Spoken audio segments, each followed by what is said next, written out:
So what makes Patches so special? Did you know that according to the Australian Health and Genetics Institute, ASHGI.org, that Aussies as young as 8 months old have been diagnosed with inherited epilepsy?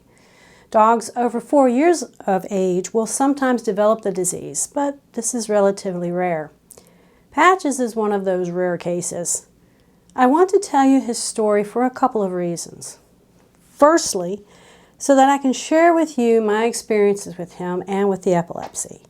And secondly, I don't know how much longer he'll be with us. Hi, my name is Cecilia, and I've been owned by Aussies since the mid-1990s.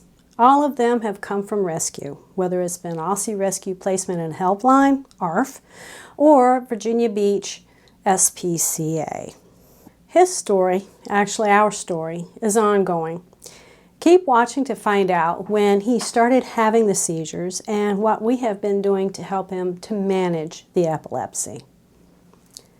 So now on to how it all began. Our other dog, which was an Australian Shepherd named Shane, he passed away about 1.5 years prior to us wanting to get another dog. And a house without a dog, it's just boring. We needed the laughter that dogs bring us. And I was also in school studying for an associate degree there in 2015, so I needed a study buddy too. I searched different resources such as petfinder.com, ARF, and the Virginia Beach SPCA website. Now, it was at the Virginia Beach SPCA website that I found him. No picture, he was that new. Someone was already looking at him when I called, but they told us to come on down and take a look at him. So we played with him. He fell in love with my husband. He fell in love with me. Found out he was a little over 1.5 years old and that he was a possible pet shop purchase. Now, when he was surrendered, he was covered with fleas. So the SPCA shaved him, and he had to have special shampoo used like every other day. He had flea bite dermatitis. Now, we discussed with the SPCA worker at the time when we was checking him out our experience with Aussies, showed pictures, videos, doing agility. So needless to say, the worker called the previous person, and well, the rest is history. We got to bring him home. So we had to wait for him to be neutered. He was fully intact, and that's fine with me. Neuter, spay, I'm good with that. We also found out during this time that we were waiting that the previous person was looking at him, wanting to adopt him for their grandchildren and not for themselves.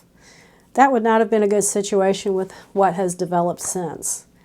Now, because my husband is a veteran, he qualified for the Pets for Patriots program to assist with paying for Patches' adoption fee. They gave us a discount. Pets for Patriots help veterans to adopt out adult dogs, dogs with special needs, long-term homeless, and large breed dogs.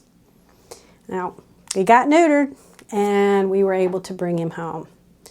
Here are some of the pictures that we have of him in going through the house, exploring, looking at himself in the mirror with the cone of shame. I had to teach him how to play. He didn't know how to play, how to fetch. And I also noticed that he didn't like being in the kitchen with us or without us. He didn't want anything to do with the kitchen. And doing housework, he would go crazy doing any kind of housework. We introduced him to the family vet, but we ended up changing because we were using a doggy daycare with a vet and groomer all in one. So the doggy daycare, they called him crazy, and he was called Mr. Wiggles at the groomers. Went to PetSmart, did the basic obedience. He graduated, got his little cap and tassel, which I'm so proud of. Now, for about 5 years, or he had a normal life till he was about 5 years old. Well, I vacuumed on Mondays. That was my day off, and I'd play with him during that time. But then I noticed he started doing excessive drooling. And then each time I did housework on Mondays, he would have different signs such as head shaking, facial twitching, till he ended up in a full-blown grand mal seizure. And I started documenting them as they happened and took a couple of videos. So when we found out about CBD and how it worked for epilepsy, so that worked for a little while. We sought answers from the vets, and we ended up traveling up to Richmond to go to the nearest veterinary neurologist because there wasn't one here in Tidewater. After having an expensive MRI, we were given meds to help with the seizures, and we were encouraged to continue using CBD. We changed back to our original vet, and we continued with the groomers until he started having regular seizures again. We had to cut out doggy daycare. And here's a short video of him playing on his back with his toy. We call it Woodstock. Now, like I said, we had some control over the seizures. For a couple of years, it would only be like one seizure every 3 months. But then something has changed. He started having them closer together, like one a month, and then one every 2 weeks, and then one every 10 days. So we got with our family vet, and we heard that there was a new neurological vet in town, basically down the street from us. So we made an appointment to see her. And our current situation now is that we have 3 different types of medications that he is on. He's a much slower pupper of almost 9 years old, but no grand mals. So what are we doing from here? We're loving him as much as possible.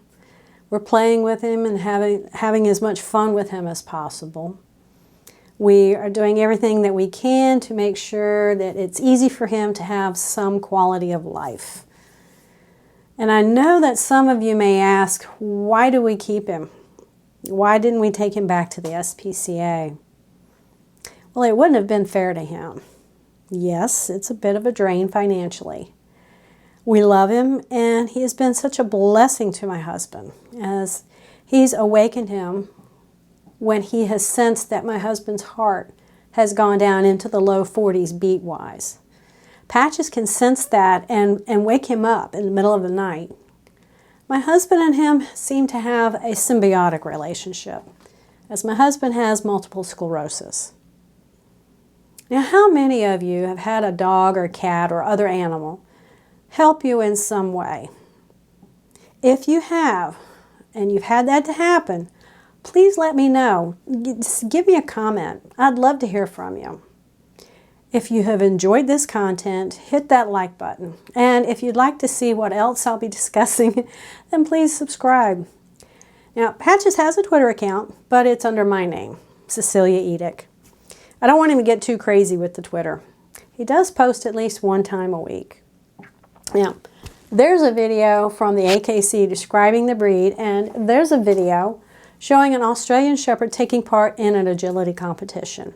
Now, in the description below, there's links to Ashke, ARF, and Pets for Patriots, as well as the Virginia Beach SPCA. Until the next video, bye.